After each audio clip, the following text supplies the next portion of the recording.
Hello everyone, नमस्कार, welcome back again to ME5।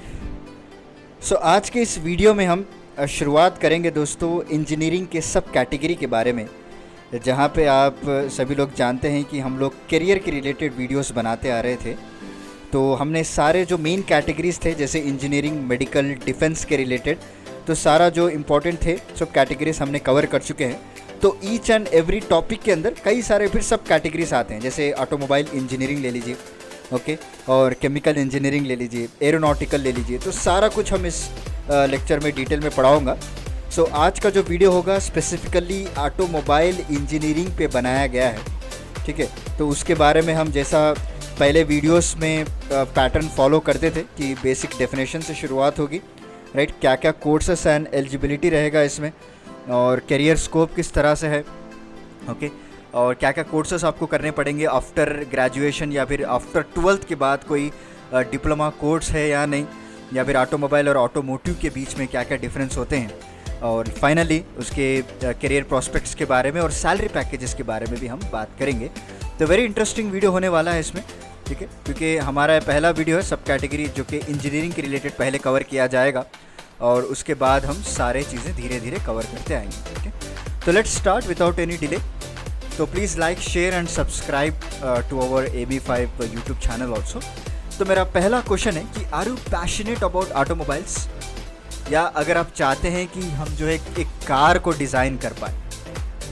सो अगर आप ये दोनों चीज़ें चाहते हैं, अगर आपको बचपन से इंटरेस्ट है ऑटोमोबाइल्स में, या फिर आप कोई नई कार डिज़ाइन करना चाहते हैं, then this career in automobile engineering will be best for you. जी हाँ दोस्तों, क्योंकि आज के सिनेरियो में अगर बात करेंगे तो automobile and automotive is one of the most famous professions माना जाता है आजकल, क्योंकि बहुत बड़े बड़े कंपनीज़ हैं, जैसे कि ले लीजिए BMW, मर्सिडीज़ और G इलेक्ट्रॉनिक्स के बारे में आपने सुना होगा, ओके।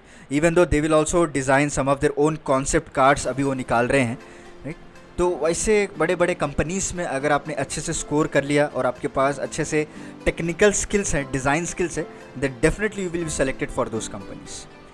तो चलिए बेसिक्स डेफिनेशन से शुरुआत करते हैं। व्हाट इज़ ऑटोमोबाइल इंजीनियरिंग दोस्तों?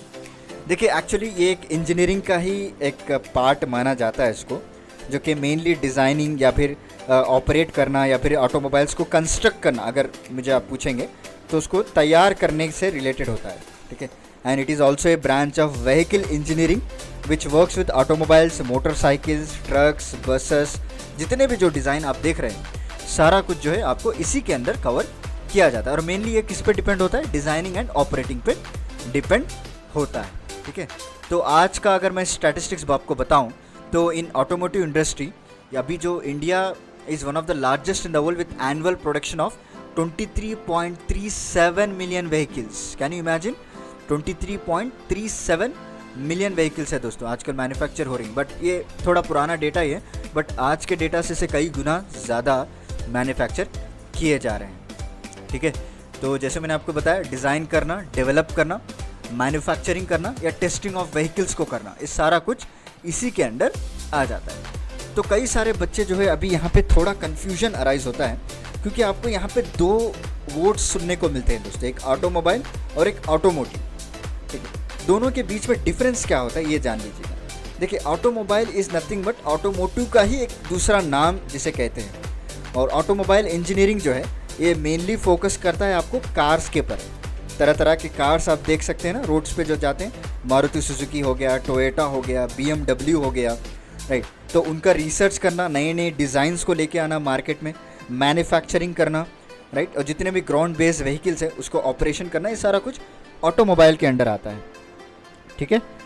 सो वही ऑटोमोटिव की बात करें तो ये जो है इंजन से रिलेटेड होता है, स्पेसिफिकली बात करेंगे तो इंजन के related. In automotive engineering is same as automobile, okay. So जो कि concern with development of passenger car, trucks, business, motorcycles वही होता है, बट ये स्पेसिफिकली इंजन्स की बात करता है कि कितने सीसी इंजन होनी चाहिए, कितना हॉर्स पावर होना चाहिए, इस सारा कुछ इसी के अंदर डिफाइन किया जाता है दोस्तों, ठीक है। चलिए नेक्स्ट देख लेते हैं। अभी तक उम्मीद है आपको क्लियर हो गया होगा कि ऑटोमोबाइल और ऑटोमोटिव होता क्या है। तो नेक्स्ट स्लाइड है हमारा कोर्सेस और एलिजिबिलिटी के रिलेटेड दोस्तों, कि क्या क्या कोर्सेस आपको करना पड़ेगा और किस तरह से एलिजिबिलिटी रहेगी वो हम देखेंगे अभी। ठीक है। तो यहाँ पे आपने देखा होगा पहला जो सर्टिफिकेट कोर्सेस होंगे, डिप्लोमा कोर्सेस हैं और डिग्री कोर्सेस भी आपको इसमें रहेंगे, ठीक है। तो सर्टिफिकेट कोर्सेस किया जाता है आफ्टर 12th तो बेसिक चीज़ है। Certificate course in automobile engineering करना पड़ता है आपको, और उसके बाद डिप्लोमा कोर्सेस इन ऑटोमोबाइल इंजीनियरिंग, ये 3 साल का ड्यूरेशन होता है। एंड ये हाई स्कूल मतलब 12 क्लास 12th क्लास के बाद जो है इसको किया जाता है, डिप्लोमा इन ऑटोमोबाइल इंजीनियरिंग। और डिग्री कोर्सेज़ की बात करें तो यहाँ पे B Tech, bachelor of technology in automobile engineering करते हैं दोस्तों। और स्पेसिफिकली डिज़ाइन इंजीनियरिंग का भी एक सेपरेट कोर्स होता है यहाँ पे। ऑब्वियसली ये तो बीटेक होने की वजह से 4 साल का कोर्स होता है। एंड और मैं मास्टर कोर्सेज़ की बात करें तो M Tech in automobile engineering, M Tech in automotive engineering and E engineering भी होता है, ठीक है। और उसके बाद आप डॉक्टरेट डिग्री भी कर सकते हैं। बहुत कम लोगों को पता होता है कि यहाँ पे एक डॉक्टरेट डिग्री भी होती है जो कि पीएचडी लेवल में किया जाता है इन द रिसर्च। ये पीएचडी लेवल जो है रिसर्च इन ऑटोमोबाइल इंजीनियरिंग में इसको इस्तेमाल किया जाता है। एंड 3 ईयर्स का ड्यूरेशन होता है, 3 साल का ये ड्यूरेशन होता है, ठीक है। तो उसके बाद कई सारे एंट्रेंस एग्ज़ाम्स भी होते हैं, जैसे कि हर अपने स्टेट का एक अपना खुद का एग्ज़ाम होता है। तो नेशनल लेवल एग्ज़ाम की बात करें तो जेईई आपने सुना होगा, जो जॉइंट एंट्रेंस एग्जामिनेशन कहा जाता है, एडवांस है उसमें। और आंध्रा की बात करें जहाँ से मैं पर्टिकुलरली हूँ, वहाँ पे एमसेट लिखा जाता है, राइट। और बिहार का अपना खुद का बीसीई होता है। और यूपी की बात करें तो यूपीएसई होता है। तो इस तरह तरह के अपने इंस्टीट्यूट के भी खुद होते हैं, क्योंकि बिट्स में अगर आप चाहते हैं जो बिरला इंस्टीट्यूट ऑफ टेक्नोलॉजी, तो उनका खुद का एग्ज़ाम होता है, ठीक है। तो यहाँ पे स्पेशलाइजेशंस क्या है? स्पेशलाइजेशंस आप बहुत सारे चीज़ें होते हैं जहाँ पे आप अपने जॉब को, अपने करियर को परस्यू कर सकते हैं। पहला जो है इलेक्ट्रॉनिक्स एंड कंट्रोल सिस्टम हो गया, फ्लूइड मैकेनिक्स हो गया, ठीक है, रैपिड प्रोटोटाइपिंग हो गया आपको यहाँ पे, इंजन सिस्टम्स हो गया, थर्मोडायनेमिक्स, एरोडायनेमिक्स, कई सारे ऐसे चीज़ें हैं जहाँ पे आप अपने स्पेशलाइजेशंस को आजमा सकते हैं, कर सकते हैं वहाँ पे, ठीक है। तो नेक्स्ट स्लाइड है हमारा टॉप कॉलेजेस हैं जो ऑटोमोटिव इंजीनियरिंग ऑफर करते हैं। वैसे तो आजकल हर एक बेसिक जो कॉलेज है आपके शहर में भी, वो भी मैकेनिकल और ऑटोमोबाइल इंजीनियरिंग ऑफर करते हैं, बट मैं टॉप कॉलेजेस की बात कर रहा हूँ। अगर आपका रैंक अच्छा रहा इन इंस्टीट्यूट्स में, जो एग्ज़ाम्स है एंट्रेंस एग्ज़ाम है, तो आप इस इंस्टीट्यूट में जा सकते हैं। पहला जो है Indian institute of technology Hyderabad, IIT Hyderabad जिसे हम कहते हैं, national institute of technology Raipur हम जिसे कहते हैं, राइट। एंड NIT कानपुर हो गया, IIT कानपुर, IIT मद्रास और IIT दिल्ली, ठीक है। ये टॉप कॉलेजेस है जहाँ पे आप अपने करियर को परस्यू कर सकते हैं दोस्तों। देखिए, अगर आप मुझे बेसिकली इसका क्रक्स अगर पूछेंगे कि सर मैं क्यों करूँ, क्या मेरा फ्यूचर स्कोप है, अगर आप बात करेंगे तो देखिए, ये जो ऑटोमोटिव इंजीनियरिंग करियर ऑप्शन है बहुत ही क्रिएटिव और फास्ट पेस्ड होता है दोस्तों, क्योंकि आप सभी लोग देख सकते हैं कि किस तरह से ऑटोमोबाइल सेक्टर आने वाले कुछ दिनों में बहुत ही इंक्रीज़ होता जा रहा है। और ये जो कोविड के बाद और भी डिमांड बढ़ चुका है इसका, और हमारे जो गवर्नमेंट है आत्मनिर्भर भारत के ऊपर ज़्यादा फोकस कर रही है, बिकॉज ये जो इंटेंसली कॉम्पिटिटिवनेस आप देख रहे हैं और एक हाईली ग्लोबलाइज्ड सेक्टर माना जाता है दोस्तों। कोविड के बाद हम लोग को पता चला कि हम कितने डिपेंडेंट हैं दूसरे कंपनीज़ पर कोई सा कंपोनेंट्स के लिए, तो उसी को हमारे इंडिया में डिज़ाइन करने के लिए बूस्टअप किया जा रहा है। तो आने वाले दिनों में जो है you will have an national and multinational automobile companies में आपको काम करने का मौका मिलेगा, राइट। जैसे कि आप ऑटोमोबाइल टेक्नीशियन के जैसा काम कर सकते हैं। जॉब प्रोफाइल्स की बात करें तो automobile designer, car mechanics, quality engineering, okay, diesel mechanics में आप काम कर सकते हैं।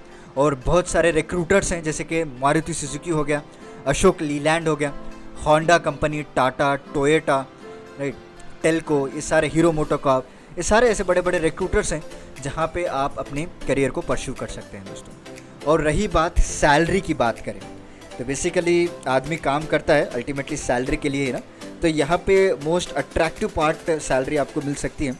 अगर आप एक ऑटोमोबाइल इंजीनियरिंग है तो आपका पैकेज एज ए फ्रेशर की बात कर रहा हूँ, it will start from 6 lakh per annum, याद रखिए, ठीक है। 6 लाख पर एनम से आपको शुरुआत होती है एज ए फ्रेशर।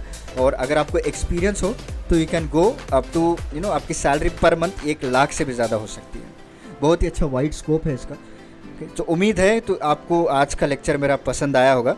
तो थोड़ा सा बड़ा लेक्चर हो गया है, मैं चाहता था कि सारे पॉइंट्स को कवर किया जाए, तो इसीलिए थोड़ा सा बड़ा हो गया। 10 मिनट्स आई थिंक अप्रॉक्स हो चुका है। तो चलिए मिलता हूँ मैं आपको अगले लेक्चर के साथ, कुछ इंटरेस्टिंग टॉपिक के साथ। तब तक के लिए धन्यवाद दोस्तों।